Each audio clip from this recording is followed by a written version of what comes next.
We had this afternoon a meeting of the quartet principals following the last one we had in Munich in February to work together, EU, US, UN and Russia, on concrete in the absence of the peace process in the Middle East.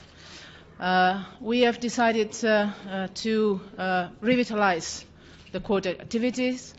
As you might know, our envoys to the quartet have been working together very hard in these last months. They've been visiting together a certain number of regional key actors, in particular Jordan, Egypt, Saudi Arabia, as a way of involving them in a common effort to restart the engine of the peace process and focus on what is probably the most viable, maybe the only viable way today, which is focus on concrete steps on the ground and in particular on encouraging the parties to start implementing the already signed agreements.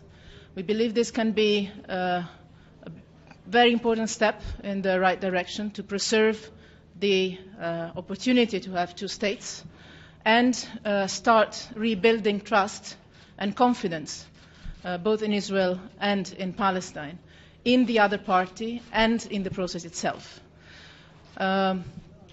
This is what we have decided. This is what we have asked our envoys to work on.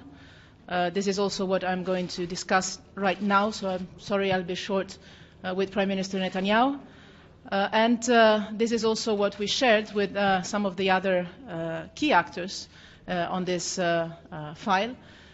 In the second part of the meeting, you know, our Arab friends joined us to share their opinions and their views in this respect. Let me say it is going to be essential, their full participation and full support to this new start, especially as the key interpreters of the Arab Peace Initiative, that especially with the security situation we have now in the region, is a main interest for all the parties involved.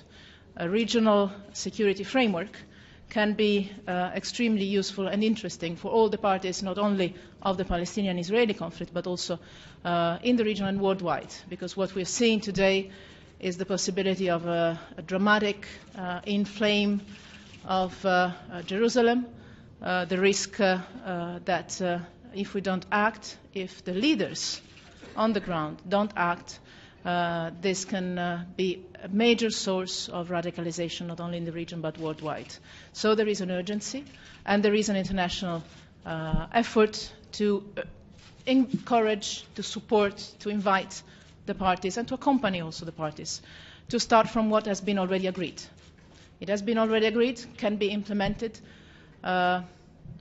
Just do it.